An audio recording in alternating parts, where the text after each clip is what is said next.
Hello guys, in this video I'm going to show you how to find the tutorial in the Footpath application. The first thing you need to do is enter the app.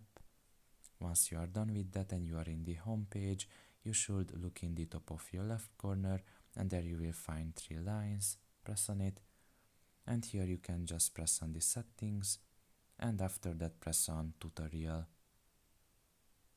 Once that is done, you can see that there are 4 pages here when it comes to the tutorial. You can see the first one, which is snap to map.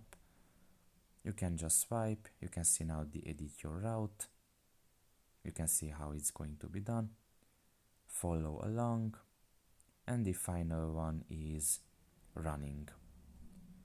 So yeah, that's pretty much it really. These are the essentials in the application and you can just learn them by just viewing the tutorial here carefully and eventually you are going to get used to it.